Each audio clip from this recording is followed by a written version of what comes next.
Supremo Tribunal Federal, neste dia 27 de Abre a sessão no plenário físico do STF a ministra Rosa Weber, vice-presidente do STF e presidente em exercício da sessão. Ministros, nosso decano, ministro Gilmar Mendes, ministro Ricardo consulta alguns papéis. Lewandowski, ministra Carmen Lúcia, ministro Dias Toffoli, ministro Luiz Roberto Barroso, ministro Edson Fachin, mulher de pele branca, usa óculos de grau, cabelos loiros, curtos, acima dos ombros. Usa uma toga preta sobre os ombros. Cumprimento ainda está ao centro da mesa em formato da letra U invertida. Procurador-Geral da República, ao fundo, parede as de senhoras mármore e clara. senhores advogados que já se encontram na nossa sala virtual.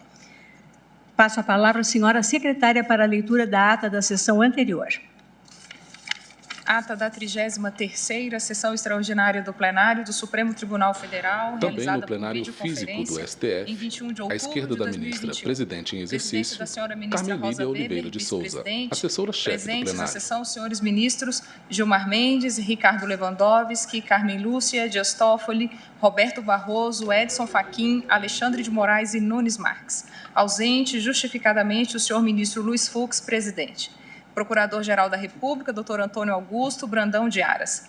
Abriu-se a sessão às 14 horas e 19 minutos, sendo lida e aprovada a ata da sessão anterior. Usa beca.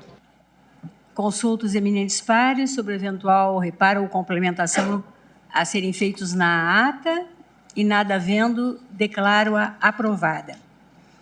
Apregou para continuidade de julgamento as ações diretas de inconstitucionalidade 6050, Ministra Rosa Weber, vice-presidente do STF e presidente em Associação exercício. Nacional dos Magistrados da Justiça do Trabalho, a ação direta de inconstitucionalidade 6069, em que requerente o Conselho Federal da Ordem dos Advogados Ministra, do Brasil, lê alguns papéis. e a ação direta de inconstitucionalidade 6082, em que requerente a Confederação Nacional dos Trabalhadores na Indústria, todas sob a relatoria do ministro Gilmar Mendes e pertinentes às ODS 8, Trabalho Decente e Crescimento Econômico, 9, Indústria, Inovação e Infraestrutura, 10, Redução das Desigualdades e 16, Paz, Justiça e Instituições Eficazes. Relembro, senhores ministros, que na assentada anterior apreciamos as preliminares invocadas nestes feitos e que foram rejeitadas por unanimidade de votos, nos termos do voto do eminente relator, mesma oportunidade em que extinguimos, por perda superveniente de objeto, a primeira das ações que já, então, está solucionada. Eu passo a palavra ao eminente relator para que profira seu voto.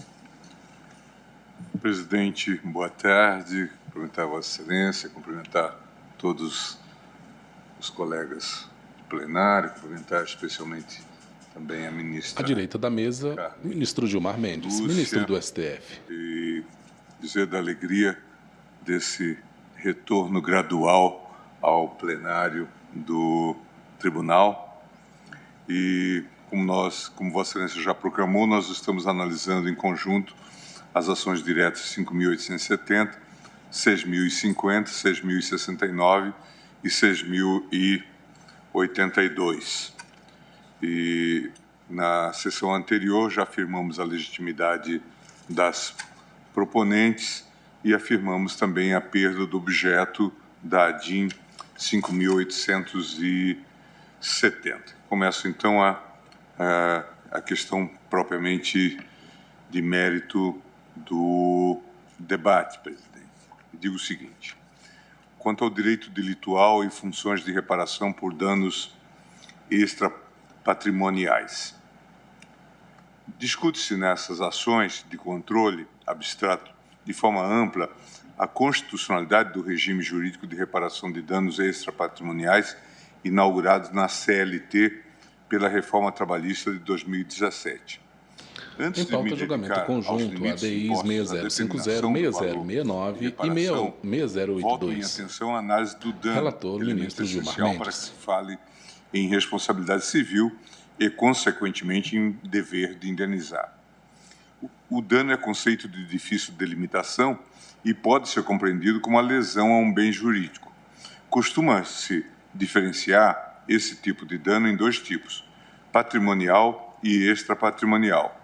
Os danos patrimoniais materiais geralmente são definidos sem muita dificuldade, em regra como aqueles que atingem os bens corpóreos ou incorpóreos da vítima, como uma casa, um automóvel ou o direito de crédito do cidadão.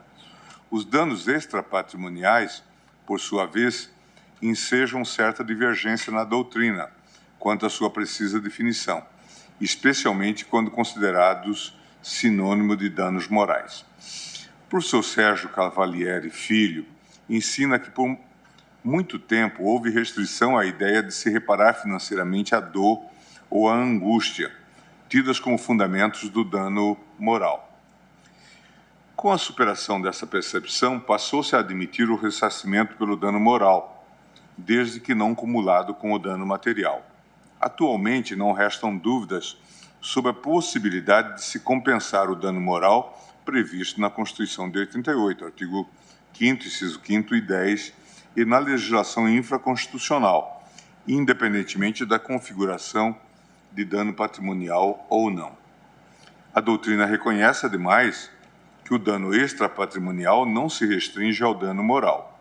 Judite Martins Costa, por exemplo, enumera como espécies de dano extrapatrimonial os danos à pessoa ou à personalidade, constituído pelos danos morais em sentido próprio, isto ministro leu o os voto que em plenário. atingem a honra e a reputação, os danos à imagem, projeção social da personalidade, os danos à saúde, os danos à integridade psicofísica, inclusos os danos a projeto de vida e ao livre desenvolvimento da personalidade, os danos à vida de relação, inclusive o prejuízo de afeição e os danos estéticos. Isso está em Os Danos à Pessoa no Direito Brasileiro e a Natureza de Sua Reparação, Judite Martins Costa, revista da Faculdade de Direito da Universidade Federal do Rio Grande do Sul. Na mesma linha, Nelson Rosenwald defende uma tipologia aberta dos danos extrapatrimoniais, chamando atenção para o deslocamento do sentido da responsabilidade civil para o fato jurídico lesivo, sintoma da proliferação de danos decorrentes do aumento de interesses merecedores de tutela, que indica a necessidade de superação da dicotomia dano material ou dano moral. Uma categoria de dano extrapatrimonial que se destaca no direito do trabalho é o chamado dano existencial. De origem italiana, é conceituado pela jurisprudência trabalhista como aquele cuja principal característica é a frustração do projeto de vida pessoal do trabalhador, impedindo a sua efetiva integração à sociedade, limitando a vida do trabalhador fora do ambiente de trabalho e o seu pleno desenvolvimento como ser humano, em decorrência da conduta ilícita do empregador. TST, recurso de revista tal. Segundo Flávio Tartucci, para uma primeira classificação dos danos morais em sentido próprio, ministro pausa a fala e bebe o dano algo moral em xícara. causa na pessoa dor, tristeza, amargura, sofrimento, angústia e depressão. É um dano moral in natura, que consiste no que a pessoa individualmente considerada sente em face da violação de um direito seu por um ato ilícito de outro. A ocorrência de dano dá ensejo ao dever de indenizá-lo. Surge então a responsabilidade civil, que se opera com o objetivo de reparar ou compensar o dano causado a terceiro decorrente de uma ofensa a direito alheio. Sem adentrar nas discussões doutrinárias acerca das múltiplas funções da reparação civil, a jurisprudência desta Corte parece ter se estabilizado no sentido de reconhecer que a reparação tem um duplo efeito, qual seja o de recompor os danos e, ao mesmo tempo, o de desestimular a conduta ilícita. Destaco nesse sentido, o entendimento firmado por esta Corte no julgamento do AI 455-846. A orientação que a jurisprudência dos tribunais ministro tem do STF, consagrado, ministro relator dos feitos. Do tema, notadamente no ponto em que o magistério jurisprudencial, pondo em destaque a dupla função inerente à indenização civil por danos morais, enfatiza, quanto a tal aspecto, a necessária correlação entre o caráter punitivo da obrigação de indenizar, punitive damages, de um lado, e a natureza compensatória referente ao dever de proceder à reparação patrimonial de outro. Isto está no AI 455-846 da relatoria do ministro Celso de Mello. Feitas essas breves considerações teóricas sobre os elementos compositivos do dano e do dever de indenizar, aborda-se em seguida as especificidades do regime jurídico de indenização por danos extrapatrimoniais, sobretudo após a edição da Lei 13.467 de 2017. Plenário do STF julga ações contra dispositivo de reforma trabalhista que fixa teto para pagamento de indenizações por danos morais. Da reforma trabalhista, a Justiça do Trabalho se utilizava das normas do direito civil, artigos 186 e 927 do Código Civil, e do direito constitucional, artigo 5º e 10 da Constituição, para julgar as ações por ressarcimento de danos morais ocorridos no âmbito laboral, uma vez que a CLT nada tratava sobre a matéria. O diálogo de fontes entre, de um lado, o direito do trabalho, do outro, o direito civil e o direito constitucional, foi inaugurado pela doutrina e placitado na jurisprudência. As ações por danos morais relacionadas à relação de trabalho, inicialmente, suscitaram dúvidas quanto à competência da Justiça Comum ou da Justiça do Trabalho.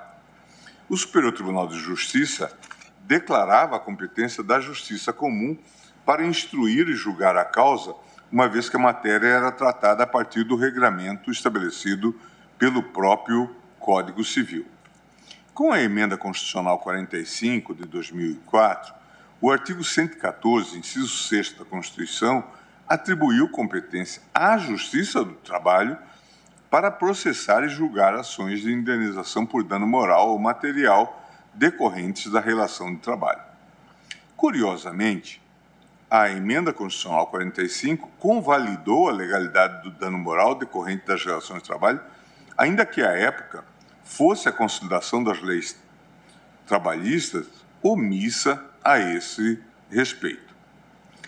Isto é, o constituinte derivado parece, em silêncio eloquente, ter superado as controvérsias acerca da incidência do regime de responsabilidade civil extrapatrimonial no âmbito das relações do trabalho, ao fixar a competência da Justiça Especializada para processar e julgar as pretensões deduzidas a partir dessas causas de pedir. Por opção política do legislador ordinário, ministro Gilmar Mendes, implementou-se, decano da a Suprema partir da Corte Lei e relator dos feitos, 13.467 de 2017, um regime jurídico específico, voltado à definição do ministro direito lê relatório aplicável em ao plenário. dano extrapatrimonial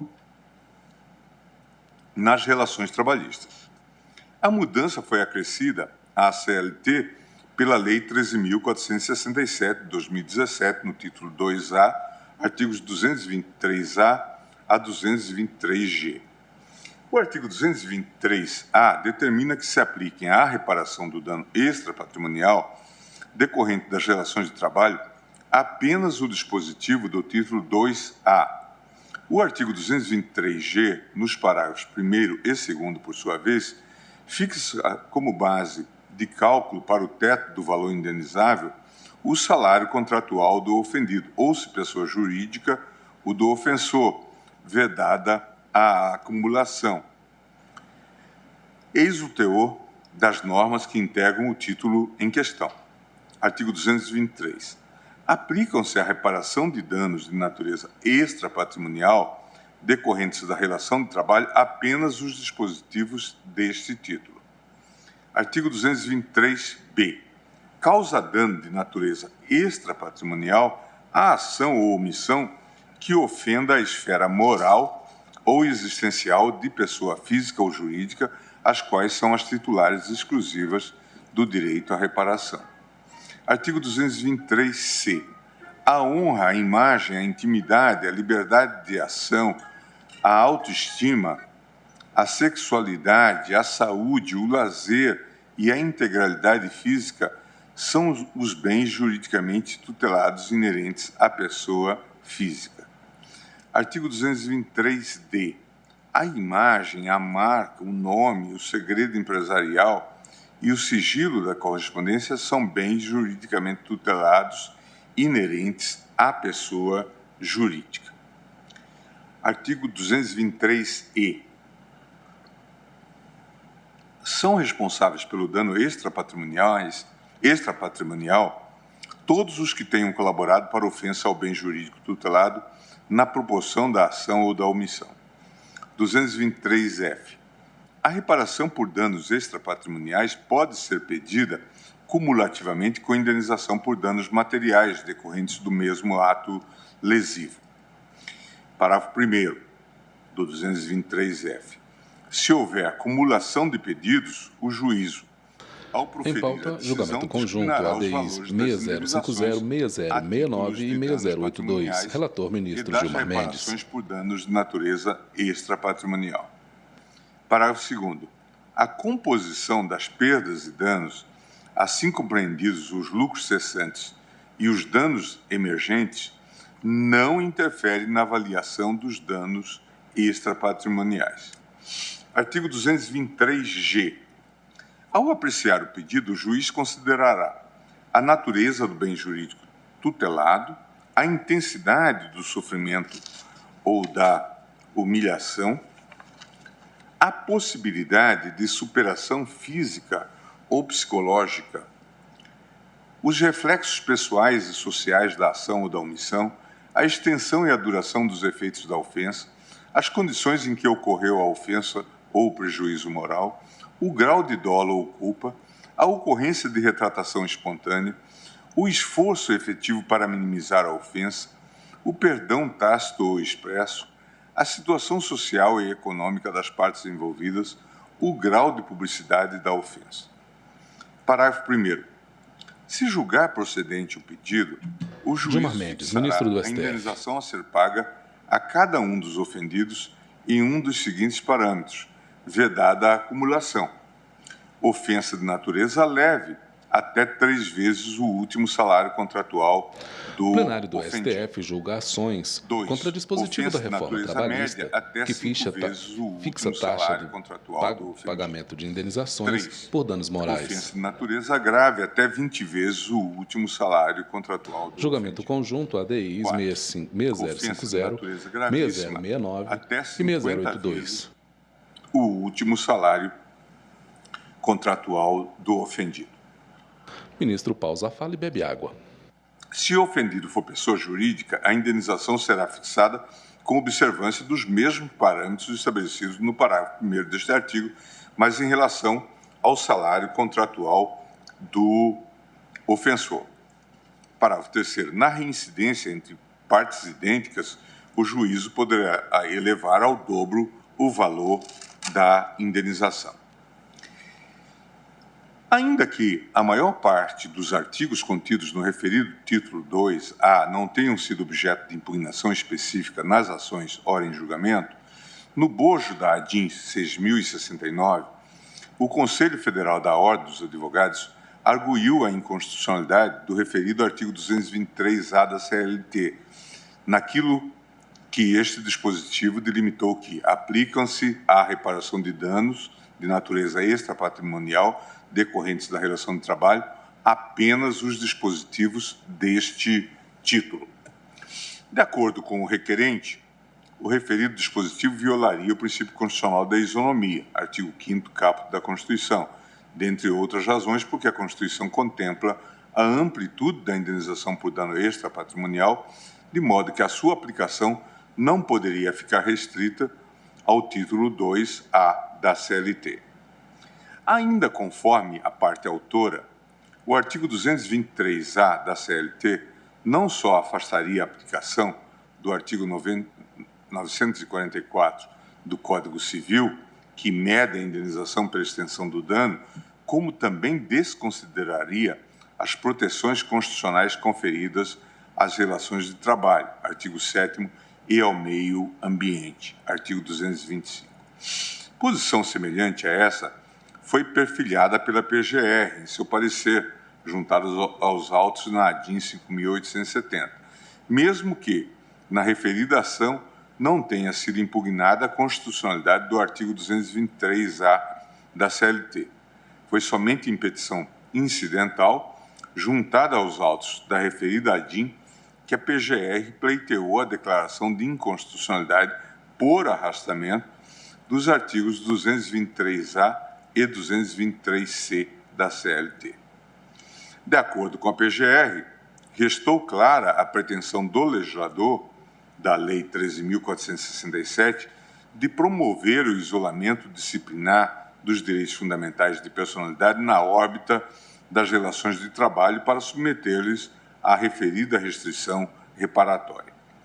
Ainda conforme a Procuradoria, esse isolamento disciplinar, redutor da tutela jurídica de direitos existenciais no âmbito das relações de trabalho, enseja restrição de direitos fundamentais determinada pela condição de empregado ou prestador de serviço da vítima em face do ofensor. Em pauta, julgamento conjunto, ADI 6.050, 6.069 e 6.082. Relator, ministro Gilmar Mendes. E pelo meio ambiente de trabalho saudável na ordem constitucional, em violação aos artigos 1º, 4º, 170, 193 e 225, parágrafo 3º da Carta Magna. Nega-se ainda a amplitude do direito fundamental à indenização por acidente de trabalho, previsto no artigo 7º, inciso 28 da Constituição. A meu ver, essas posições são tributárias de um movimento de críticas da doutrina trabalhista, que imputaram à Lei 13.467 de 2017 a tentativa de extirpar das relações de trabalho a incidência por empréstimos do regramento e dos princípios gerais de responsabilidade civil derivados do direito civil e do direito constitucional.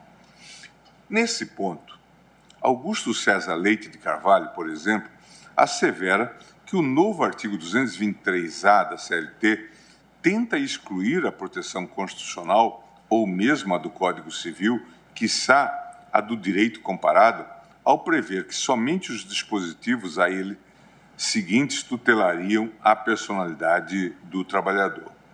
No mesmo sentido, Maurício Godinho e Gabriela Neves Delgado defendem que o novo título 2A da CLT tenta descaracterizar o avanço cultural e jurídico por meio da nítida equalização de situações e conceitos jurídicos distintos.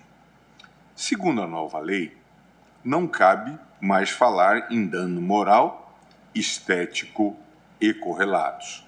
Simplesmente despontam os danos extrapatrimoniais, quer de trabalhadores, quer de empresas, que se tornam bastante similares e equivalentes, aparentemente desvestidos de força constitucional inspiradora, deflagrada em 88 em benefício da pessoa humana, afirmam Maurício Godinho e Gabriela Neves Delgado.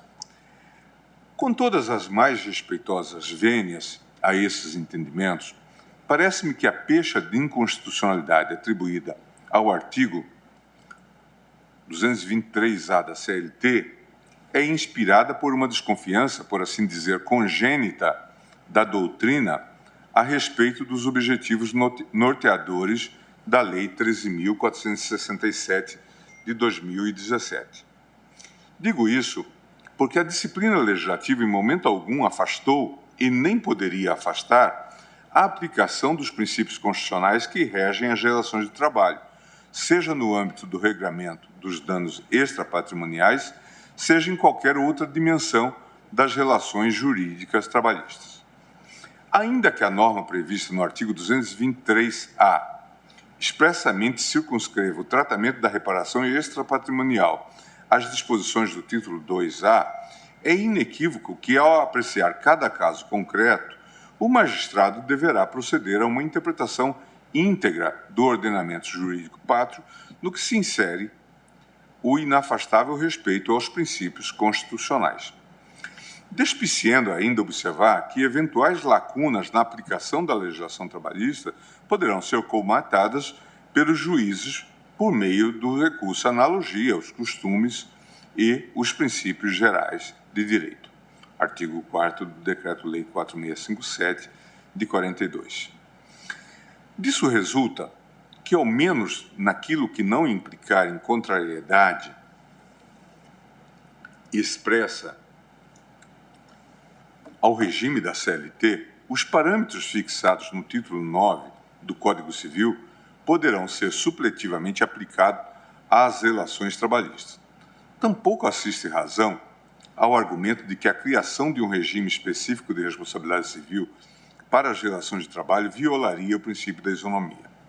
Fosse esse argumento abstratamente verdadeiro, seriam inconstitucionais todas as disposições infralegais que, de alguma maneira, dispusessem fora do Código Civil acerca do regime de reparação por danos patrimoniais ou extrapatrimoniais em relações jurídicas específicas. Não havendo qualquer inconstitucionalidade em abstrato na simples criação de um regime jurídico específico para disciplinar a responsabilidade por danos extrapatrimoniais no âmbito da justiça trabalhista, entendo que seria necessário adensar interpretações que poderiam eventualmente levar a hipóteses concretas de inconstitucionalidade. Gilmar Mendes, ministro do STF. Da ADIM 6069 sugere, por exemplo, que, devido à autonomia do título 2A da CLT, somente a lesão a bens jurídicos específicos poderia ser considerada para fins do STF julga ações contra dispositivo da reforma trabalhista que fixa teto para pagamento de indenizações por danos morais. Por exemplo, Ministro pausa a fala e bebe água. O artigo 223C somente considera a honra, em pauta, a imagem, julgamento conjunto, a liberdade de ADIs, ação, a autoestima, 6.050, a sexualidade, 6.069 a e saúde, o 6.082. lazer, Tudo a de relatoria integridade do física, ministro como Gilmar bens Mendes. juridicamente tutelados inerentes à pessoa física. E assim deixa de considerar outros tantos, como, por exemplo, a etnia, a idade, a nacionalidade, a crença religiosa previstos na Constituição da República. Com as mais devidas vênias, porém, entendo que essa argumentação de inconstitucionalidade se assenta equivocadamente em uma interpretação assaz restritiva da norma. O artigo 223C simplesmente dispõe que a honra, a imagem, a intimidade, a liberdade de ação, a autoestima, a sexualidade, a saúde, o lazer e a integridade física são bens juridicamente tutelados inerentes à pessoa física. Não me parece ter havido qualquer tentativa do legislador ordinário de conferir às expressões honra ou intimidade qualquer conteúdo normativo taxativo ou números clausos. Nesse aspecto, tenho por oportunas as considerações de Alvarenga e Souza ao destacarem que o artigo 223C da CLT aponta, de forma apenas exemplificativa, os bens jurídicos tutelados e cuja defesa dá ensejo a pagamento de indenização por danos morais. Rubem Alvarenga Zanotelli e Luísa Baleeiro Souza, a regulamentação do dano extrapatrimonial pela reforma trabalhista sob a perspectiva sistêmica do direito no constitucionalismo contemporâneo, Revista do Direito do Trabalho. Assim, com as devidas vênias, entendo que a arguição de inconstitucionalidade, neste ponto, não ultrapassa uma simples problemática de interpretação legislativa. Ademais, não deixa de ser curioso que o parâmetro de controle invocado para a impugnação do dispositivo seja o próprio artigo 5º, inciso 10 da Constituição, que, ao tratar do direito fundamental à inviolabilidade da intimidade, faz menção apenas aos bens jurídicos, honra e imagem das pessoas. Fosse conferida ao texto constitucional interpretação tão gramatical e estanque como a que foi dada pelos requerentes ao artigo 223C da CLT, estaríamos diante de um verdadeiro paradoxo hermenêutico. Por todas essas razões, julgo improcedente a ADIM no que se refere à alegação de inconstitucionalidade do artigo 223A da CLT. Ainda quanto à autonomia do título 2A da CLT, mesmo que este ponto não tenha sido suscitado de forma direta pelos requerentes, considero que existe uma dúvida relevante e que precisa ser dirimida por este STF, no que diz respeito à constitucionalidade do artigo 223B da CLT. Esse dispositivo passou a restringir a legitimidade da propositura de ação por danos morais na seara trabalhista à pessoa da vítima. Reitera a redação da norma, artigo 223B. Causa dano de natureza extrapatrimonial a ação ou omissão que ofenda a esfera moral ou existencial da pessoa física ou jurídica, as quais são as titulares exclusivas do direito à reparação. Devido à carga restritiva da expressão titulares exclusivas, tornou-se assente na doutrina o entendimento de que a inovação legislativa teria excluído a possibilidade de indenização extrapatrimonial em pauta, julgamento conjunto, ADI 6.050, 6.069 e 6.082. Relator, ministro Gilmar Mendes. A esse respeito, conforme defendem mais uma vez Rúbia Alvarenga e Luísa Souza, o artigo 223B da CLT, ao mencionar que as pessoas físicas ou jurídicas que sofreram a ofensa à esfera moral ou existencial são as titulares exclusivas do direito à reparação do dano de natureza patrimonial, parece indicar intenção de afastar o chamado dano moral reflexo, ou em ricochete, ou seja, quando o direito violado é de uma pessoa, mas quem sofre os efeitos da lesão é outra pessoa.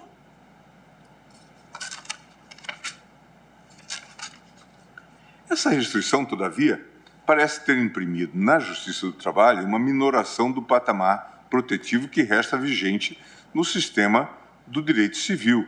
O artigo 948 do Código Civil positiva a hipótese do dano reflexo ou danos em ricochete, ao dispor, no caso de homicídio, artigo 948, no caso de homicídio, a indenização consiste, sem excluir outras reparações, no pagamento das despesas com o tratamento da vítima, seu funeral e o luto da família. Na prestação de alimentos às pessoas a quem o morto os devia, levando-se em conta a duração provável da vida da vítima. Assim, o dano em ricochete consiste nas consequências na esfera de terceiros decorrentes do dano sofrido pela vítima direta. No caso do dano morte, os parentes que sofrem a insuportável dor da perda, no caso de danos físicos graves, os parentes que passam a sofrer consequências na sua esfera de direitos. No direito civil, os legitimados a propor demandas visando a indenização por dano reflexo está intimamente ligado ao nexo de causalidade, relacionando a proximidade lógica existente entre o interesse lesado da vítima direta com o interesse lesado da vítima indireta.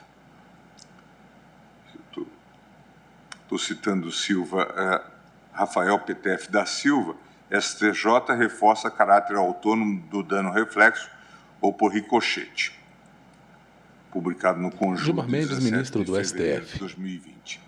Penso que uma interpretação que desconsiderasse a possibilidade de acionamento da Justiça do Trabalho pela hipótese de dano em ricochete resultaria em estado de absoluta inconstitucionalidade. Essa leitura do artigo 223... Plenário do STF julga ações contra o dispositivo da reforma trabalhista que fixa teto para pagamento de indenizações por danos morais. Julgamento conjunto ADI 6.050, 6.069 e 6.082. Que resultasse, por exemplo, em morte da vítima. Essa discussão, como se sabe, ganhou uma grande relevância na Justiça do Trabalho nos últimos anos, principalmente por conta dos graves e tristes acidentes ocorridos na mina do Córrego do Feijão, em Brumadinho, Minas Gerais, na data de 25 de janeiro de 2019, que vitimaram fatalmente aproximadamente 250 trabalhadores próprios e terceirizados e outros cidadãos não trabalhadores da empresa. Conforme informação trazida aos autos na ADIM 5.870 pela PGR, foi celebrado e devidamente homologado acordo judicial na ação civil pública tal movida pelo Ministério Público do Trabalho, Procuradoria Regional do Trabalho da Terceira Região, em face da Vale S.A., cujo objeto central consistiu na reparação dos danos morais e patrimoniais dos familiares dos trabalhadores fatalmente vitimados pelo acidente do dia 25/1/2019, além de outros direitos trabalhistas de natureza individual homogênea de sobreviventes e familiares. Estabilidade no emprego, atendimento médico, auxílio creche, auxílio educação, etc., e de compensação por danos extrapatrimoniais sociais, dano moral coletivo. É digno de se destacar que as compensações acordadas nesta ação coletiva não seguiram os limites dispostos no título 2A da CLT, justamente por se entender que, nesses casos, seria possível a aplicação analógica do Código Civil para balizar a reparação por dano em ricochete. Situações graves como essa poderiam sofrer algum tipo de imunização do ponto de vista de responsabilização aquiliana se entendêssemos que a reforma trabalhista excluiu qualquer hipótese de dano reflexo no novo regime do título 2A da CLT. Por esses motivos, entendo ser necessário conferir interpretação, conforme a Constituição, ao artigo 223b da CLT, afastando-se qualquer interpretação que impeça o exercício de pretensão em juízo de reparação de dano extrapatrimonial na Justiça do Trabalho pelas hipóteses de danos em ricochete ou de danos reflexos. 6. Agora passo, presidente, à quantificação dos danos extrapatrimoniais. O aspecto central das arguições de inconstitucionalidade, ora apreciadas, diz respeito ao artigo 223G da CLT, em especial ao seu parágrafo 1º, que fixou, com base no salário mínimo, valores referência de piso e de teto para a quantificação da sanção reparatória dos danos extrapatrimoniais. Sobre esse ponto, as partes autoras sustentam que a norma em questão violaria os princípios constitucionais da reparação integral do dano, da livre convicção racional do magistrado, da proporcionalidade e da razoabilidade e da proteção do trabalho e da proibição do retrocesso social. Compreendo que, a despeito das especificidades do regulamento trabalhista, o debate sobre a constitucionalidade da tarifação de indenizações cíveis, a rigor, é mais amplo e se insere na tortuosa discussão acerca dos limites do legislador na antecipação abstrata dos elementos da reparação por responsabilidade civil aquiliana. Trata-se de debate que, entre nós, traça suas origens no período pré-constitucional. Antes do advento da Constituição Federal de 88, era comum que os tribunais aplicassem analogicamente diplomas legislativos que previam valores máximos de reparação por danos materiais ou morais em situações específicas. Nesse sentido, além da Lei 5.250, Lei de Imprensa, foi muito citada nas discussões trazidas. O ministro pausa a fala e toma algo em xícara. Nas sustentações orais, a Lei 4.117, Código Brasileiro de Telecomunicações, por exemplo, definia que o valor da indenização por calúnia, difamação ou injúria deveria ser fixado entre 5 e 100 salários mínimos. De forma semelhante, o Código Brasileiro de Aeronáutica, Lei 7.565 de 86, dispunha que a responsabilidade do transportador, artigos 123, 124 e 222, parágrafo único, por danos ocorridos durante a execução do contrato de transporte artigos 233, 234, parágrafo 1º, 245, estaria sujeito aos limites estabelecidos neste título. Artigo 257, 260, 262, 269 e 277. Todos esses diplomas legislativos compunham o chamado Sistema de Tarifação Legal de Indenização, o qual consistiria na previsão, pelo legislador, do montante da indenização correspondente a determinados eventos danosos. Estou citando... Ministros do STF julgam ações contra dispositivos de reforma trabalhista que fixa teto para pagamento de indenizações por danos morais. Julgamento conjunto ADIs 6050, 6069 e 682. Relator, ministro Gilmar Mendes. No seu artigo 5º, inciso 5º, que consolidou o princípio da reparação integral do dano, o STF foi chamado a discutir se o modelo de tarifação teria ou não sido recepcionado pela nova ordem. Ministro pausa, fala e bebe água. A jurisprudência consolidada deste tribunal sugere que a constitucionalidade dos sistemas legais de tarifação depende da natureza do dano reparado. Nesse sentido, quando do julgamento do RE 636-331, de minha relatoria, entendi pela constitucionalidade do tabelamento fixado na Convenção de Varsóvia, por se tratar apenas de indenização por dano material. O assunto foi analisado novamente durante o julgamento do ARE 766-618, relator ministro Roberto Barroso, em que se reconheceu a constitucionalidade da padronização do quanto indenizatório por extravio de bagagem prevista na Convenção de Varsóvia. Assim, como se percebe, há certo consenso quanto à tarifação dos danos materiais.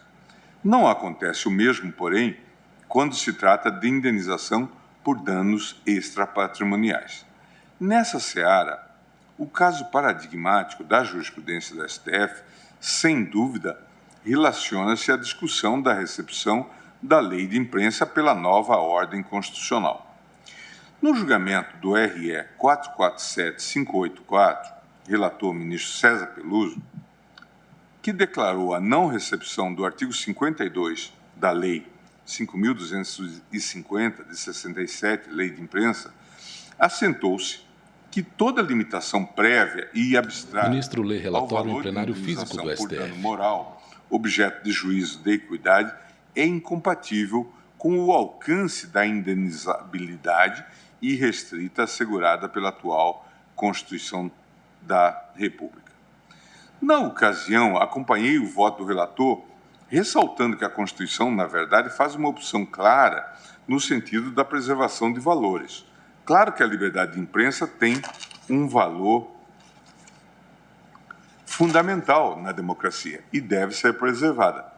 Todavia, não há de se fazer em detrimento de valores centrais, como a própria expressão da dignidade da pessoa humana.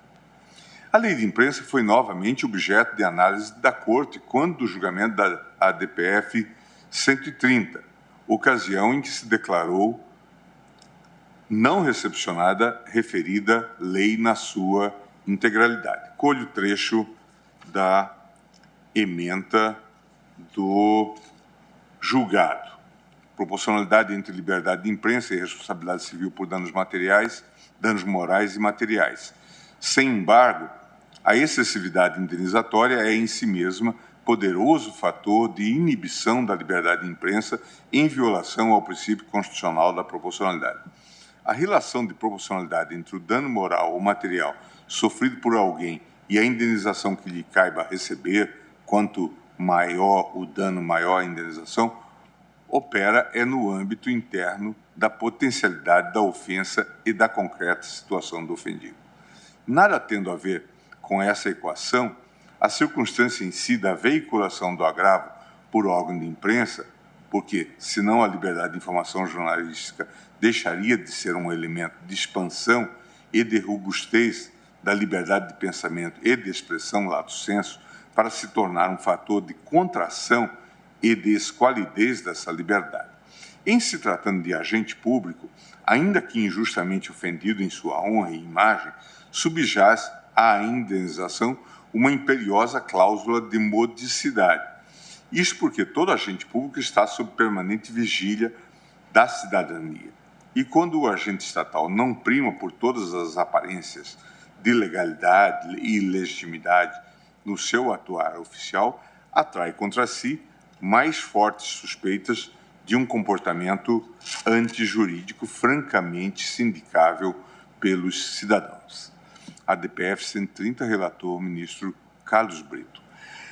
Confirmando a impossibilidade de tarifação, pode ser citado o teor da súmula 28 do STJ anterior à DPF 130. A indenização por dano moral não está sujeita à tarifação prevista na Lei de Imprensa. No âmbito doutrinário, a 6ª Jornada de Direito Civil de 2013 reforçou esse entendimento com a aprovação do enunciado número 550. A quantificação da reparação por danos extrapatrimoniais não deve estar sujeita a tratamento ou a valores fixos. Parece importante que existe uma forte sinalização da jurisprudência deste Supremo no sentido da impossibilidade de se tarifar o dano moral mediante modelo legislativo que subtraia totalmente do juiz o seu arbitramento. Isso não equivale, evidentemente, à proibição de métodos Gilmar que Mendes, ajudem a ministro do estabelecer STF. a quantificação do dano extrapatrimonial. A ausência de critérios objetivos para a quantificação dos danos morais, seja nas relações de trabalho, seja nas relações civis aquilianas em geral, Plenário do naturalmente STF desperta julgações preocupações contra o relacionadas à dispositivo da segurança reforma jurídica trabalhista que e à fixa teto previsibilidade para da pagamento de extensão das sanções indenizações por reparatórias. danos morais. Diante da Julgamento rejeição ao conjunto modelo de ADIs tarifação, 6050, a doutrina e a 6069, jurisprudência 6082. passaram a Relator ministro estabilizar Gilmar Mendes. parâmetros a serem observados pelo magistrado na fixação da indenização por danos extrapatrimoniais, tais como a extensão do dano. As condições socioeconômicas e culturais dos envolvidos, as condições psicológicas das partes, o grau de culpa do agente, de terceiro ou da vítima. A inexistência de parâmetros objetivos de fixação, todavia, pode levar à disseminação de decisões muitas vezes contraditórias, desiguais, com valores irrazoáveis, tanto para mais quanto para menos. Diante dos inequívocos problemas de previsibilidade do arbitramento judicial do dano moral, a própria jurisprudência do Superior Tribunal de Justiça tem reagido na construção de metodologias. O tribunal vem adotando o chamado método bifásico, modelo segundo o qual o julgar primeiro analisa um valor básico para a reparação, considerando o interesse jurídico lesado e um grupo de precedentes. E depois verifica as circunstâncias do caso concreto, gravidade do fato em si, culpabilidade do agente, culpa concorrente da vítima, condição econômica das partes, entre outros fatores, para fixar o valor definitivo da indenização. Isso está em Flávio Tartucci, Direito Civil, volume 2. O método desenvolvido pelo ministro Paulo de Tarso Sanseverino, a partir de sua tese de doutorado defendida na Universidade Federal do Rio Grande do Sul, sob a orientação da professora Judite Martins Costa, consiste em dividir a fixação do valor em duas fases. Em um primeiro momento, chega-se a uma quantificação de um valor básico, com base na gravidade do fato em si. Por exemplo, em um caso de morte, procura-se analisar um grupo de casos semelhantes na jurisprudência, verificando-se como tem sido quantificada a indenização, chegando-se a uma média extraída dos casos catalogados. Em um segundo momento, após quantificar o valor básico, por exemplo, de 500 salários mínimos, segundo a jurisprudência da STJ, no caso de homicídio, passa-se a fixação definitiva da indenização, trabalhando-se com as circunstâncias do caso para elevar ou diminuir esse montante. Nesse momento, o magistrado deve considerar a gravidade do fato em si, a culpa do ofensor eventual culpa concorrente da vítima, situação econômica do ofensor, etc. Para o ministro Sanseverino, a utilização dessa sistemática concretiza com razoabilidade a regra do parágrafo único do artigo 953 do Código Civil, procedendo-se ao arbitramento equitativo da indenização. Isso está em responsabilidade civil no Código Civil de 2002 e a jurisprudência do STJ, sexta jornada de direito civil.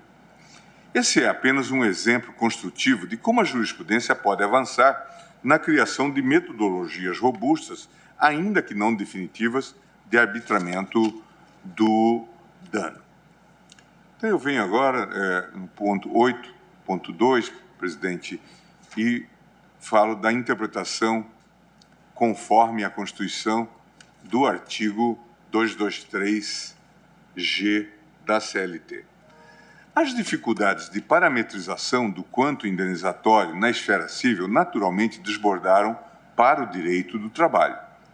Nas últimas décadas, a doutrina e a jurisprudência trabalhista buscaram ancorar-se no empréstimo dos principais informativos estabelecidos nos artigos 944 e 945 do Código Civil, para a fixação das reparações por danos morais, existenciais e estéticos.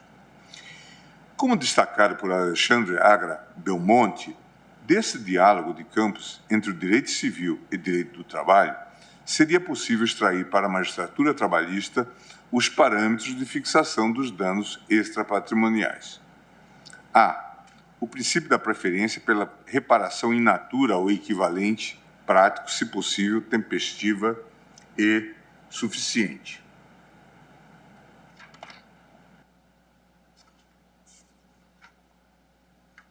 O princípio da extensão do dano, integralidade da indenização.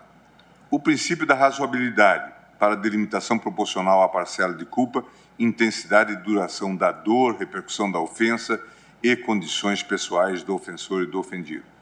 O princípio da tripla ou tríplice função, ministro Gilmar Mendes, relator dos feitos e exemplar. Isso está em Alexandre Agra Belmonte, responsabilidade por danos morais nas relações do trabalho, revista do TST. Esse esforço doutrinário, porém, não logrou a uniformização jurisprudencial, nem em termos de metodologia hermenêutica, tampouco em termos de garantia de tratamento isonômico entre as mais diversas situações caracterizadoras do dano extrapatrimonial das relações de trabalho. A título de exemplo, podemos citar os seguintes precedentes. Em pauta, julgamento conjunto, ADI 6050, 6069 e 6082. Relator, ministro Gilmar Mendes. 00, redução do quantum indenizatório para 300 mil pelas sequelas de ordem psíquico-emocional enfrentadas por bancária aposentada por invalidez por ter sido vítima de sequestro e cárcere privado. Recurso de revista 103.300, mantida a condenação de 500 mil à empregada de banco reintegrada por via judicial que sofreu assédio moral, inclusive com negativa de acesso a plano de saúde, tendo o empregador reiteradamente promovido restrição cadastral, isolamento e discriminação. Aí, RR mantido o valor de 400 mil de indenização por danos morais decorrentes de assédio moral sofrido por empregada de banco que ficou 5 meses sem função designada como forma de retaliação. Recurso de revista 781, redução de indenização fixada em 1 milhão para 250 mil por dano causado na face esquerda do empregado, gerando deformidade parcial, além de perda muscular no ombro e no braço esquerdo. Curso de revista 117, 89, redução de indenização de 394 mil para 280 mil pela dor sofrida pela esposa e filhas do empregado falecido. Recurso de revista 2828, majoração do valor de indenização para 350 mil por óbito de empregado em transporte de empregados. Aí, RR 6400, manutenção de indenização em 30 mil por assédio moral decorrente de homofobia. A IRR 20.0000, manutenção do valor de 100 mil a título de indenização por assédio sexual. Recurso de revista 55700, redução do valor de 600 mil para 200 mil reais a título de indenização por dispensa discriminatória sofrida por empregado de banco. Esse cenário de ausência de uniformização jurisprudencial chamou a atenção do Congresso Nacional, que buscou, na reforma de 2017, introduzir na CLT parâmetros para identificar a existência do dano e para estabelecer o valor devido pela lesão.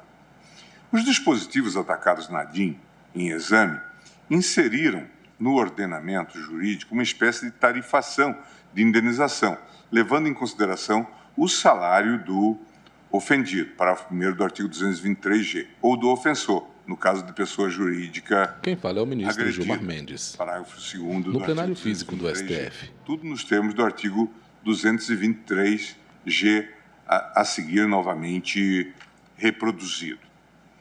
Ao apreciar o pedido, o juiz considerará a natureza do bem jurídico tutelado. O plenário do STF julga ações contra o dispositivo da reforma trabalhista que fixa teto para pagamento de indenização por danos morais.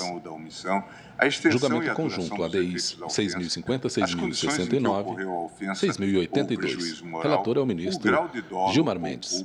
A ocorrência de retratação espontânea, o esforço efetivo para minimizar a ofensa, o perdão tácito ou expresso, a situação social e econômica das partes envolvidas, o grau de publicidade da ofensa. Parágrafo 1º. Se julgar procedente o pedido, o juízo fixará a indenização a ser paga a cada um dos ofendidos em um dos seguintes parâmetros, vedada a acumulação. Ofensa de natureza leve, até 3 vezes o último salário contratual do ofendido. 2. Ofensa de natureza média, até 5 vezes o último salário contratual do ofendido. Ofensa de natureza grave, até 20 vezes o último salário contratual do ofendido. 4. Ofensa de natureza gravíssima, até 50 vezes o último salário contratual do ofendido. O desvendamento do histórico legislativo do parágrafo 1º do artigo 223-G não deixa dúvidas de que o Congresso Nacional pretendia reagir à suposta ausência de objetividade dos critérios utilizados pela magistratura trabalhista. Os incisos referidos do referido parágrafo 1º do artigo 223-G da CLT não constavam da proposição original do projeto de lei e foram acrescidos a partir de acolhimento parcial das emendas 662 do deputado Paulo Abiac, o PSDB Minas, 399 do deputado João Gualberto, PSDB da Bahia, e 430 do deputado Vitor Lippe, PSDB São Paulo. O parecer da comissão especial que analisou o projeto de lei da Câmara, número 38, da relatoria do deputado Rogério Marinho, deixa claro que a inclusão dessas emendas partiu do diagnóstico de que a insegurança jurídica gerada pela falta de balizas objetivas deveria ser corrigida. Leio. Reconhecemos a importância do tema, mesmo porque o pagamento de indenização, quando verificado o dano, está previsto na Constituição Federal nos termos do inciso 10 do artigo 5º. Com o que não podemos concordar, todavia, é a total falta de critério na sua fixação. Na Justiça do Trabalho, segundo dados do próprio TST, em torno de 1% a 2% das ações ajuizadas no ano de 2016 tratavam exclusivamente de indenização por dano moral ou existencial. Entretanto, esses dados não levam em consideração o fato de que quase todas as ações trabalhistas trazem um pedido acessório de indenização por danos morais, fundada muitas vezes em mero descumprimento da legislação trabalhista. Como há um vácuo nas leis de trabalho quanto ao tratamento da matéria, os pedidos são formulados com base na legislação civil, a qual também não oferece critérios objetivos para lidar com o tema. A ausência de critérios objetivos e o alto nível de discricionariedade conferidos ao magistrado na fixação judicial dessas indenizações, dizia o parecer de Rogério Marinho, trazem insegurança jurídica, lesando a isonomia de tratamento que deve ser dada a todos os cidadãos. Não é raro que se fixem indenizações díspares para lesões similares em vítimas diferentes. Do mesmo modo, são comuns indenizações que desconsideram a capacidade econômica do ofensor, seja ele o empregado ou o empregador, situação em que se mostra agravada no caso dos empregadores, porquanto ações de prepostos podem gerar valores que dificultem ou mesmo inviabilizem a continuidade do empreendimento. A despeito da nobre intenção do legislador, compreendo que a jurisprudência deste Supremo e dos tribunais superiores, nos casos multicitados no presente voto, se assentou Ministro, no faz pausa e sentido da corrige algo no voto. impossibilidade de lei ordinária prescrever valores máximos de dano moral, seja no âmbito das relações trabalhistas, seja no âmbito da responsabilidade civil aquiliana em geral. Ainda que a classificação das modalidades de dano prevista no parágrafo 1º do artigo 223-G, de acordo com as ofensas leve, média, grave ou gravíssima, pudesse eventualmente ser preenchida com critérios jurisprudenciais concretos, fato é que, a partir do enquadramento de uma ou mais situações fáticas, dentro de um mesmo rótulo de gravidade, o magistrado torna-se impossibilitado de traduzir de forma plena a dor e o sofrimento imaterial da vítima em medida reparatória quantificável para além do teto estabelecido na lei. Displicendo aduzir que o entendimento da incompatibilidade da tarifação com os referidos princípios constitucionais. Nesse sentido, Maurício Godinho Delgado e Gabriela Neves aduzem que o artigo 223-G, parágrafo 1º, inciso 1 a 4, estabelece a tarifação da indenização por dano extrapatrimonial, se esquecendo de que a Constituição da República afasta o critério de tarifação da indenização por dano moral em seu artigo 5º, inciso 5º, ao mencionar enfaticamente a noção de proporcionalidade. Nesse contexto, a interpretação lógico-racional, sistemática e teleológica desses dispositivos legais rejeita a absolutização do tarifamento efetuado pela nova lei, considerando a tabela ali exposta basicamente como um parâmetro para a fixação indenizatória pelo magistrado, mas sem prevalência sobre a noção jurídica advinda do princípio da proporcionalidade e razoabilidade. Na mesma linha, Rayane Raiol e Ana Gomes asseveram que a limitação do valor da indenização por danos morais, feita pela Lei 13.467, de forma prévia e abstrata, mostra-se incompatível com a indenização irrestrita garantida pela Constituição Federal, uma vez que, para se averiguar a proporcionalidade entre o dano e a reparação, devem ser levadas em conta as peculiaridades do caso. Quem fala é o ministro Gilmar Mendes, para o relatório. Em pauta, julgamento conjunto ADI 6.050, 6.069 e 6.082. De lesões por meio da renda auferida pelo trabalhador, limita a liberdade do juiz de analisar as peculiaridades do caso concreto, dizem Rayane Raiol e Ana Gomes. Embora assentada a incompatibilidade do sistema de tarifação legal da reforma trabalhista, compreendo, porém, que a norma impugnada não deve ser julgada em toto inconstitucional com pronúncia de nulidade. Isso porque os parâmetros fixados no artigo 223-G, tanto nos incisos 1 a 12 do caput do dispositivo, quanto no próprio parágrafo 1º, podem validamente servir de critérios, ainda que não exaurientes, para a definição do quantum da reparação extrapatrimonial pelo magistrado trabalhista. De fato, o que o entendimento jurisprudencial deste Supremo assentou foi apenas a inconstitucionalidade do tabelamento do dano, assim entendido como conjunto de normas. Ministro, pausa a fala e bebe água. Que exclui.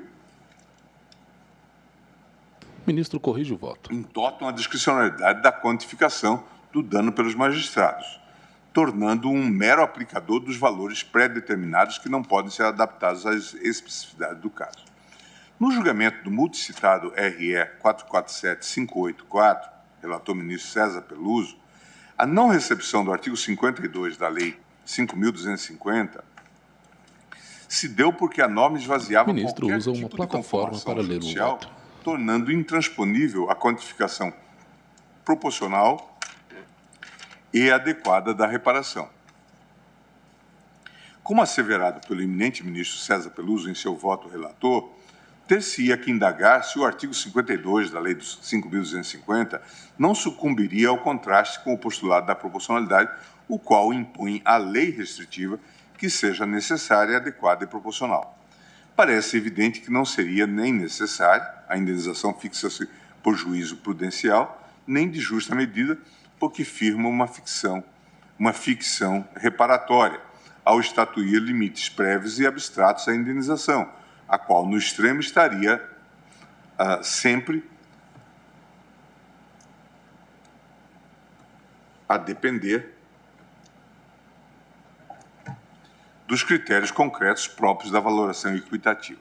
Ou seja, o fato gerador da inconstitucionalidade do sistema legal de tarifação do dano extrapatrimonial parece ser justamente aquilo que, nas palavras do eminente ministro César Peluso, qualifica-se como a ficção reparatória. A violação ao princípio constitucional da reparação integral do dano Quem fala é o ministro Gilmar Mendes, ministro do STF. A atuação do juiz, mas sim no ímpeto de substituir por completo o arbitramento judicial por um arbitramento legislativo. Ressalvada a fixação... O plenário do STF julga ações contra dispositivo da reforma trabalhista que fixa teto para pagamento de indenizações por danos morais. Julgamento conjunto ADIs 6.050, 6.069 e 6.082. Relator ministro Gilmar Mendes. Do dano. A consagração de parâmetros legais objetivos, aliás, é não apenas constitucional, mas desejável, na medida em que eles podem balizar o livre convencimento racional motivado do juiz. Chama a atenção, a propósito, que a própria ANAMATRA, na petição inicial, da ADIM 5.870, tenha requerido que este Supremo mantivesse a validade dos incisos 1 a 4 do parágrafo 1º do artigo 223-G, porém dando-lhe interpretação conforme para ser utilizado como parâmetro e não como limite.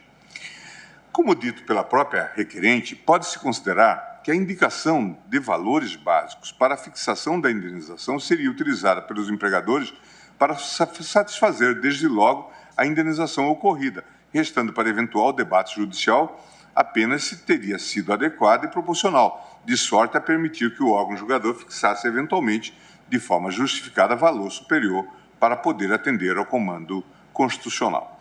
Ou seja, tanto em relação aos critérios listados nos incisos 1 a 12 do caput do artigo 223-G, quanto em relação aos próprios critérios mínimos baseados no salário previsto nos incisos 1 a 4 do parágrafo 1º, compreendo que não há qualquer inconstitucionalidade na sua utilização pelo magistrado para a quantificação dos danos extrapatrimoniais nas relações de trabalho.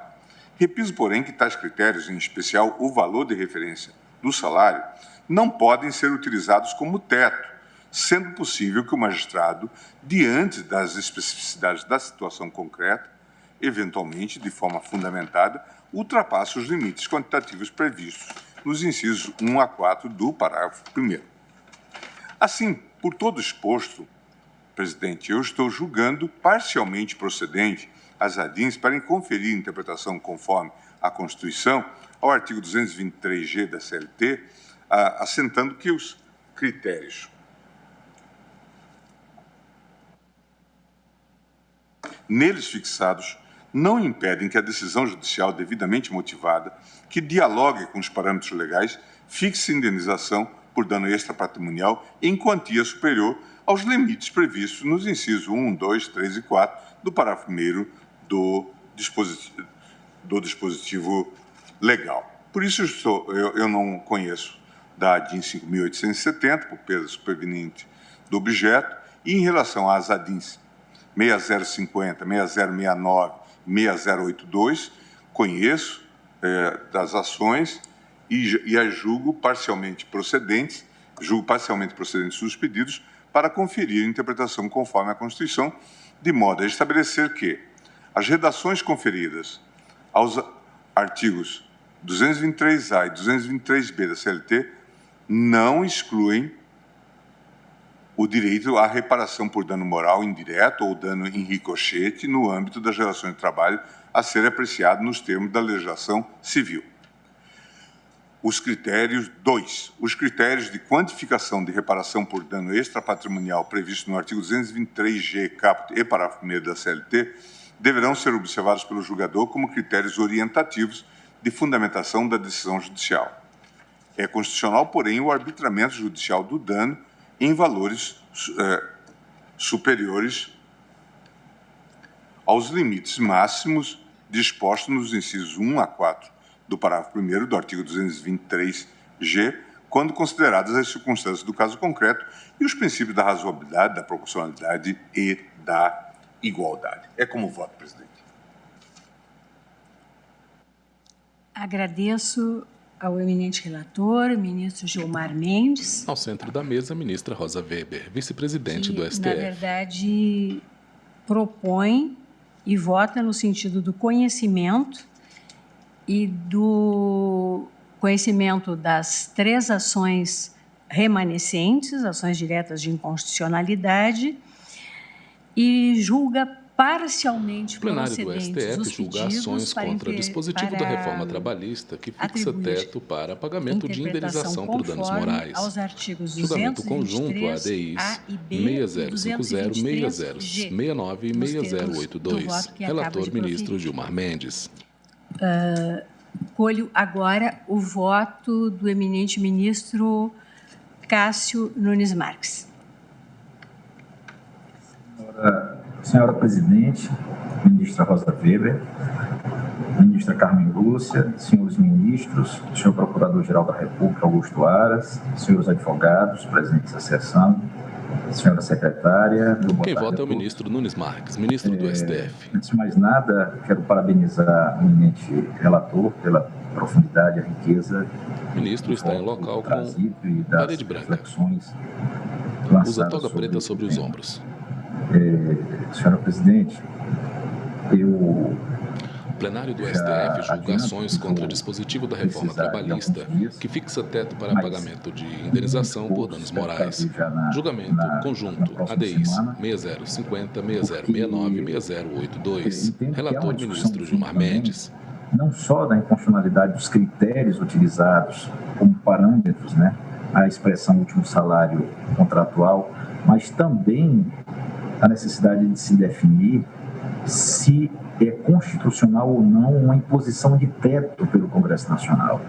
E não há uma coincidência entre os temas, são temas diferentes.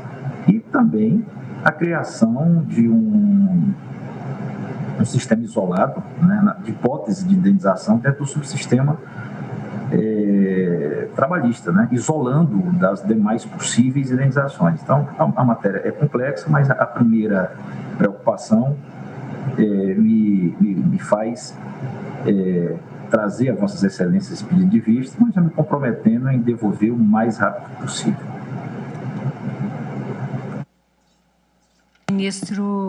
Obrigada, ministro Nunes Marques, que está pedindo vista regimental. Então, eu consulto, porque o doutor Alberto Pavi levantou a mão, não sei se... Ao centro da mesa, a ministra Rosa Weber, vice-presidente e presidente em exercício. Sim. Pois não? Eminente presidente, apenas uma observação é que o deferimento nos termos propostos pelo ministro implica a procedência integral do pedido da ação da Anamatra e não parcial. É essa a observação que eu queria apresentar. Muito obrigado. Obrigada, doutor Pavi. Ministro Gilmar? Estou mantendo. Então, eu vou proclamar o resultado provisório. Ministra Rosa Weber, vice-presidente do STF, presidente em exercício da sessão. Relator, onde conhece das ações diretas de inconstitucionalidade e, no mérito, julga procedente os pedidos nos termos do voto que acabou de proferir, para efeito de interpretação conforme à Constituição Federal, pediu vista o eminente ministro Nunes Marques.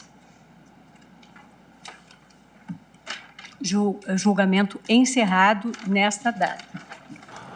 Ministra Presidente recebe uma porção de papéis da secretária-chefe.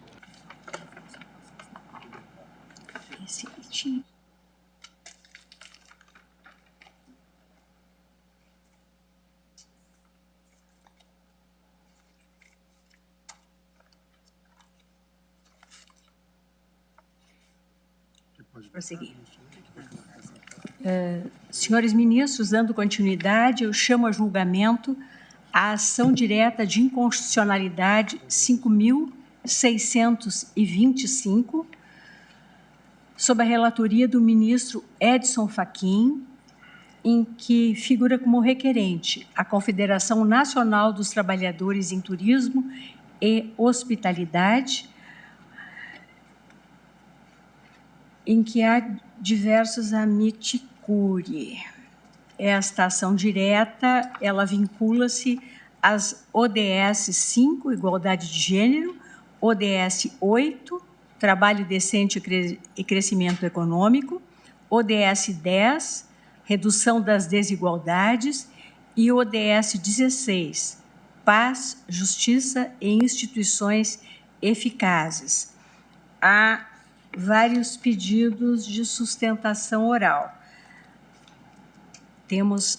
Na imagem, a ministra presidente em exercício lê alguns papéis. Pela requerente Confederação Nacional dos Trabalhadores em Turismo e Hospitalidade, o doutor Samuel da Silva Antunes, que já ingressou na nossa sala virtual.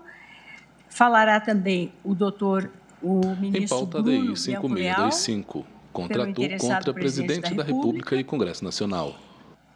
E teremos 3 amigos da Corte: Pro Beleza Brasil, Associação Brasileira dos Salões de Beleza e Confederação Nacional do Comércio de Bens, Serviços e Turismo.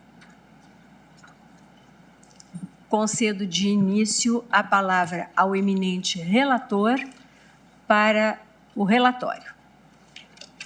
Pois não, senhor presidente. Cumprimento Vossa Excelência, ministra Rosa Weber, que preside esta sessão. Cumprimento também a eminente ministra Carmen Lúcia, os eminentes pares. Também no plenário físico do STF, o ministro Edson Fachin.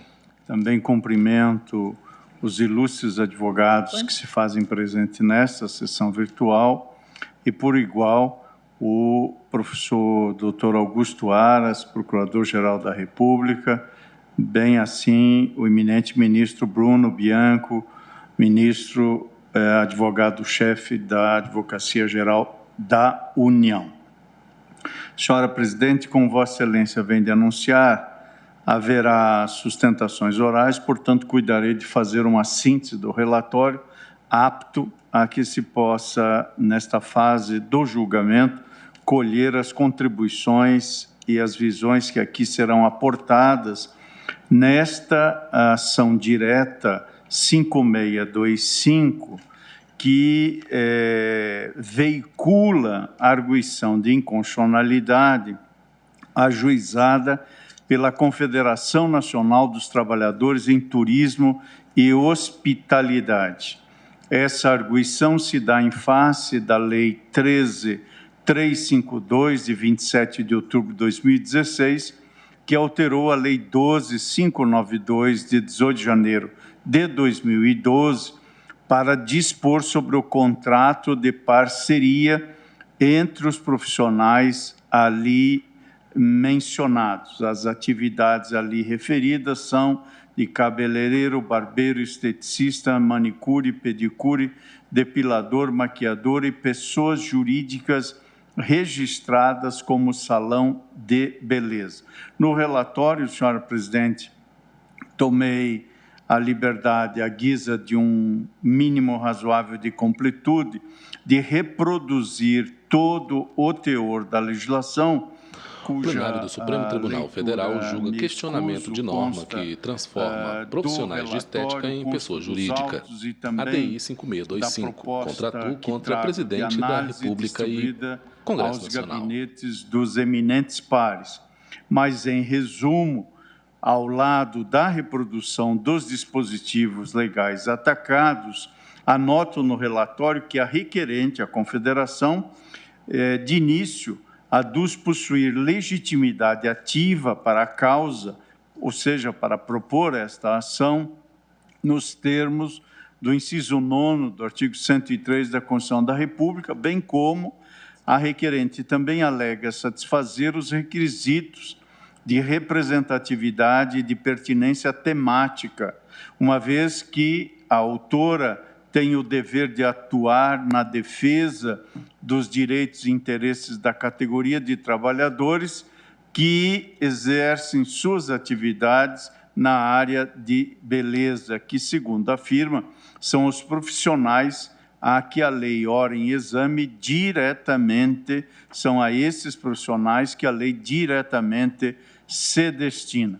Suscitada, portanto, a defesa da legitimidade no mérito, na medida em que facultada pelo parágrafo 7º a qualificação dos trabalhadores descritos no artigo 1A como pequenos empresários, microempresários ou microempreendedores individuais, sustenta a Confederação requerente que a Lei 13.352 tem por fim viabilizar a contratação de profissionais na forma de pessoa jurídica, utilizando-se aqui o vocábulo conhecido e multicitado nos autos de pejotização. Não obstante, sustenta a autora, presentes elementos fáticos jurídicos que caracterizam o vínculo empregatício, como depreende, segundo alega a requerente, do parágrafo 11 do mesmo dispositivo, que nega de forma expressa a possibilidade da existência da relação de emprego no caso de ser firmado o contrato de parceria. Expõe a autora que a lei impugnada com objetivo nítido são as expressões que colho da inicial, de fraudar o direito ao recebimento de verbas trabalhistas decorrentes da relação de emprego, pois precarizaria o trabalho no setor e promoveria notório retrocesso social em ofensa à Constituição da República e às normas internacionais das relações de trabalho, normas ratificadas pelo Brasil. Defende ainda que, por reduzir a esfera de proteção social, a Lei 13.352 de 2016 contraria os preceitos constitucionais da dignidade da pessoa humana e da valorização do trabalho, em objeção ao status constitucional conferido à relação de emprego e à função social que deve cumprir o contrato de trabalho. Conclui que, dos fundamentos jurídicos constantes da manifestação do Ministério do Trabalho e do Ministério Público do Trabalho, relativos à aprovação e à sanção desta Lei 13.352, foram dados subsídios suficientes ao Congresso Nacional e à Presidência da República para a compreensão dos prejuízos da lei aos profissionais e ao fisco, que ratificados são, nesta oportunidade, nas alegações da autora e, em seu modo de ver, que conduzem ao necessário reconhecimento da inconstitucionalidade, pelo que pugna pela procedência da ação para ver declarada a inconstitucionalidade integral da Lei 13.352. Adotado o rito do artigo 12 da Lei 9.868, o Senado Federal, em sede de informações, veio aos autos e posicionou-se pela improcedência da ação direta nos termos em que sintetizam no relatório.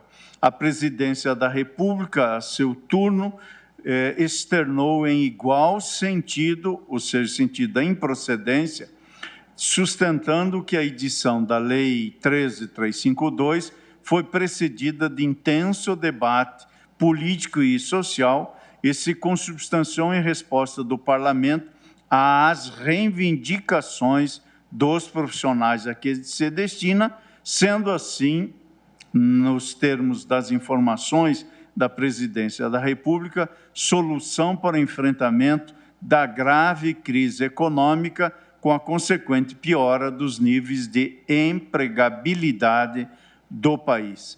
Indica ainda a Presidência da República que não teria havido violação ao direito dos trabalhadores, mas proteção normativa, e que a situação profissional disposta pela lei não traz vínculo de emprego.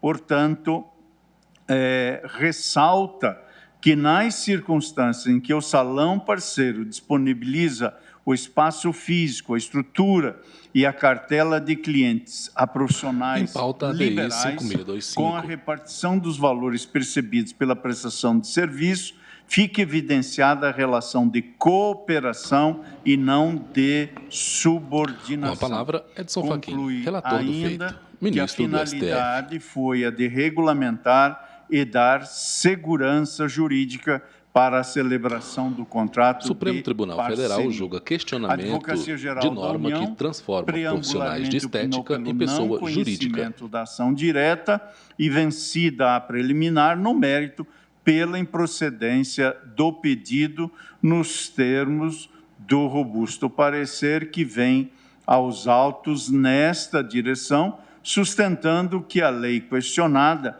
estabelece modalidade contratual própria para profissionais autônomos e que a celebração do contrato é facultativa e permite a formalização das relações mantidas no respectivo ramo de atividade, conferindo-lhes segurança jurídica, não havendo, no entender da AGU, diminuição na proteção social conferida aos trabalhadores pela Constituição Federal. A Procuradoria-Geral da República também se manifestou e, quanto ao mérito, indicou posicionamento pela procedência do pedido, entendendo que viola a proteção constitucional deferida à relação de emprego, a norma contida no artigo 1º-A, parágrafo 11º, da Lei 12.592, inserido pela impugnada Lei 13.352. Portanto,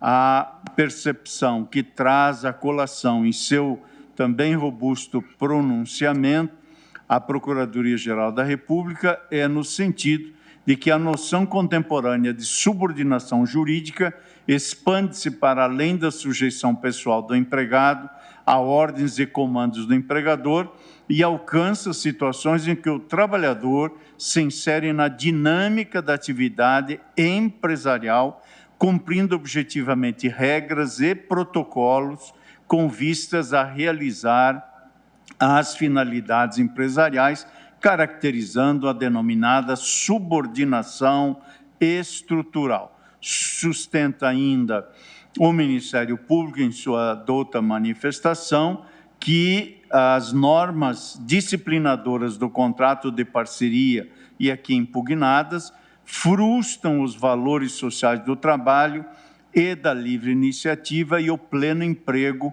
como objetivo da ordem econômica constitucional nos termos do inciso 8º do artigo 170 da Constituição. Foram admitidos diversos amici curiae. Nesta perspectiva do transcurso pessoal, apenas noticio, senhora presidente, que o feito houvera sido indicado para a pauta de julgamentos virtuais iniciada em 5 de junho de 2020 e houve pedido de destaque no plenário virtual pela anotação que tenho do eminente ministro Alexandre de Moraes. Nesta assentada também em registro que voltou o feito ao plenário virtual em sessão de 11 a 18 de junho de 2015 e antes do pedido de destaque, sempre na forma regimental do eminente ministro Dias Toffoli, os eminentes ministros Alexandre de Moraes e Gilmar Mendes já houveram apresentado os seus votos em sentido distinto da posição que ali este relator havia inscrito. Senhora Presidente, esse é, em síntese, o relatório, creio que mais que suficiente para que agora possamos aurir as sustentações orais. Agradeço ao ministro Luiz Edson Fachin e proponho que ouçamos, antes do intervalo regimental, a sustentação oral da requerente, Confederação Ministra Rosa Nacional Weber, dos vice-presidente do Trabalhadores STF Turismo e presidente em exercício. Dr. Samuel da Silva Antunes, que está com a palavra. Muito obrigado, Excelência. Excelentíssima senhora ministra, presidente, na pessoa de quem cumprimento os demais ministros dessa excelsa corte, excelentíssimo senhor procurador-geral da República, Samuel da Silva Antunes, advogado. Presentes nessa sessão, boa tarde. Inicialmente, Excelência, entendo ser necessário prestar um breve esclarecimento de que a Confederação Nacional Sustentação oral por videoconferência. A contrato, autora da presente ação, representa uma categoria eclética. Na imagem, homem de pele parda, cabelos castanhos, usa barba. Aí os veste um terno azul marinho, camisa branca, gravata azul. Está em local que abrange os parede branca. cabeleireiros, barbeiros, manicures, esteticistas, maquiadores, entre outros profissionais do ramo. E esses profissionais todos se encontram representados por diversos sindicatos do setor por todo o Brasil, que estão filiados a essa confederação. Nesse sentido, Excelência, a propositura da presente ADI, ela se deu em razão do pleito de diversos trabalhadores que, aflitos, buscaram essa confederação para ter o atendimento no sentido de que estavam sofrendo com a necessidade de alteração de seu regimento jurídico dentro da empresa que trabalhavam. Ou seja, estavam sendo quase que obrigados a abrir mão dos seus direitos trabalhistas em razão de uma nova lei que agora estava sendo adotada por seus empregadores. Então, Excelência, a Confederação rechaça, já de início, qualquer colocação no sentido de que a lei favorece os profissionais ou que estes defendem a constitucionalidade da lei ou que a lei teve como objeto, a proteção desses profissionais, porque, na verdade, não é essa a realidade, Excelências. E a única entidade realmente representante dos trabalhadores em nível nacional e que pode falar por eles é essa confederação, sendo que as demais entidades presentes aqui neste feito buscam, na verdade, a defesa de interesses dos empreendedores e empregadores do ramo. Passando para o próprio objeto da ação, Excelências, conforme apresentado na petição inicial, inclusive confirmado e complementado pelo parecer da Procuradoria-Geral da República, a Lei nº 13.352, de 2016, incluiu dispositivos manifestamente inconstitucionais na Lei 12.592, de 2012, que regulamenta a profissão de cabeleireiros e demais profissionais do ramo de beleza. E isso, Excelência, na medida em que instituiu um pseudo-contrato de parceria entre o profissional e o salão. Na verdade, o que a lei instituiu foi um contrato fraudulento, em substituição aos vínculos empregatícios existentes, até então entre os profissionais do ramo e os salões de beleza. O objetivo dessa lei, inclusive, não foi omitido na própria justificativa do projeto que originou a lei, no qual o relator do projeto fundamentou que sua iniciativa tinha como base uma suposta insegurança jurídica, tendo em vista que a relação jurídica dos profissionais de beleza possui elementos próprios da relação de emprego e que, por esse motivo, os tribunais trabalhistas acabavam por reconhecer o vínculo de emprego na referida relação. Olha, Excelências, por óbvio que os tribunais trabalhistas reconheciam a relação de emprego entre os profissionais do salão quando, na análise pelo Poder Judiciário, estavam presentes os pressupostos fáticos jurídicos insertos no artigo 3º da CLT. Ou seja, configurada a subordinação, a habitualidade e a remuneração. Na época da propositura do projeto, inclusive, o Ministério do Trabalho e Emprego foi instado a se manifestar sobre o projeto de lei, tendo emitido nota técnica desfavorável ao prosseguimento da proposta, exatamente por ser inconstitucional, né, e esse foi o argumento utilizado pelo Ministério do Trabalho à época, e apresentar uma série de fissuras que trazia desequilíbrio ao ordenamento jurídico laboral. Na verdade, excelência, o diploma legal, ora sob análise, teve a finalidade exclusiva de afastar o reconhecimento da relação de emprego, mesmo quando configurados todos os requisitos para o reconhecimento de uma relação de emprego. E fez isso por intermédio desse suposto contrato de parceria, no qual o empregado passa a ter um CNPJ e firma o contrato, que significa, na verdade, o afastamento dos seus direitos trabalhistas previstos na CLT.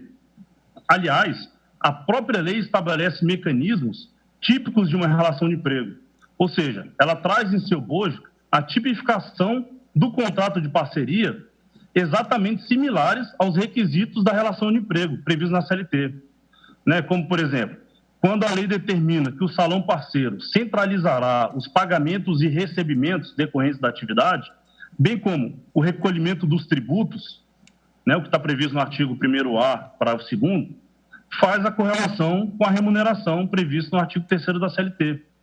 Quando a lei determina que cabe ao salão parceiro a administração do negócio, faz correlação com a subordinação, já que é o salão que vai determinar os procedimentos e direcionar a atividade da profissão no salão, né?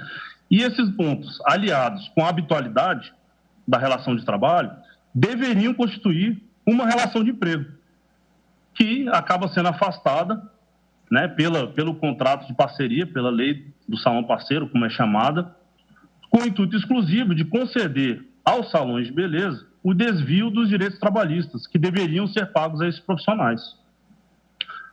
O legislador, portanto, excelência, tratou de determinar a não configuração do vínculo de emprego em usurpação à atividade jurisdicional, que poderia, na análise de cada caso concreto, determinar se existe ou não o vínculo de emprego nesses casos, em uma determinada relação jurídica entre um profissional e um respectivo salão de beleza. Assim, excelência, a legislação, ora e análise, regularizou a denominada pejotização, como foi mencionado pelo relator e como também tratamos na petição inicial de indicar, né, esse termo que se popularizou e que realmente é o que está, é a intenção, princípio desse projeto, dessa lei que foi sancionada, na qual o empregado continua exatamente com a mesma relação jurídica com o salão de beleza, com subordinação, com remuneração, habitualidade, contudo, os direitos trabalhistas afastados por intermédio da criação de uma pessoa jurídica pelo empregado e a instituição desse contrato de parceria entre o empregado e o seu empregador. Outro ponto importante a se destacar é a direta violação ao princípio da isonomia, já que a lei favorece o tratamento desigual de profissionais do ramo que exercem exatamente a mesma atividade em mesmas condições em um determinado salão, né? Como exemplo, podemos ter um profissional parceiro dentro do salão e um profissional com carteira assinada, né? Sendo que os dois exercem a mesma atividade, né? Estão na mesma condição de trabalho e de vida, mas um tem os direitos trabalhistas e o outro não tem. Também destaco, excelência, nessa oportunidade, que não se trata aqui da possibilidade ou não do exercício autônomo da profissão pelo profissional de beleza. Faz a sustentação oral por videoconferência. Aqui uma nova modalidade de relação jurídica, em que o Supremo Tribunal Federal julga questionamento de norma que transforma profissionais de estética em pessoa jurídica, ADI 5625, contratou contra presidente da República e Congresso Nacional. Não estabelece uma parceria, mas uma relação de emprego sem direitos trabalhistas. Essa é a realidade que atualmente se encontra no setor. E tanto é verdade, excelência, que após a promulgação da lei, houve um incremento substancial de homologações de rescisões de contrato de trabalho nas entidades sindicais do setor. E o empregado se apresenta ao sindicato com a informação de que passaria a modalidade de profissional parceiro. Como exemplo, citamos o Sindicato dos Empregados do Setor em São Paulo, no qual as homologações passaram de uma média de 20 homologações diárias para 60 homologações diárias, sendo que a maioria dessas homologações, os empregados informavam que estavam sendo demitidos para assumir o contrato de profissional parceiro. Além disso, informam os sindicatos também que não lhes é apresentado uma opção, mas uma determinação, já que o salão estava passando a adotar o contrato de parceria. Tais dados, excelência, demonstram cabalmente a prejudicialidade dessa lei aos trabalhadores do ramo da beleza. Também considero importante informar alguns números do setor de beleza no Brasil, no qual existem registrados no CNAE de salão de beleza mais de 57 mil salões, dos quais mais de 41 mil possuem até 4 empregados. E aproximadamente 1.600 salões são os grandes salões de beleza, que possuem mais de 20 empregados. Por outro lado, existem aproximadamente 700 mil pessoas registradas como microempreendedores individuais, sendo que a grande maioria desses 700 mil estão vinculados aos 1.600 grandes salões de beleza, na modalidade prevista pela Lei 13.352 de 2016. Como fica evidente, o que a lei buscou defender, e, repito, estava na própria justificativa do projeto, o interesse defendido ali foi o interesse desses grandes salões, que, na maioria dos casos, na quase totalidade dos casos, apenas busca afastar a legislação trabalhista dos seus funcionários, para ter um benefício financeiro. Ora, excelência, os direitos trabalhistas, como também já inserto na petição inicial, eles fazem parte do núcleo constitucional dos direitos sociais, insertos na Constituição Federal, sendo a valorização do trabalho humano forma de assegurar a dignidade do ser humano. Essa forma de contratação por parceria, na verdade, facilita a fraude ao sistema de proteção constitucional, à relação de emprego, contrariando claramente a função social do contrato e a propriedade produtiva. E da propriedade produtiva. Em pauta ADI 5625, contrato contra o presidente da República e Congresso Nacional. Hipossuficiente na relação, acabam por aceitar as imposições de seus empregadores e acabam ingressando nessa modalidade de parceria.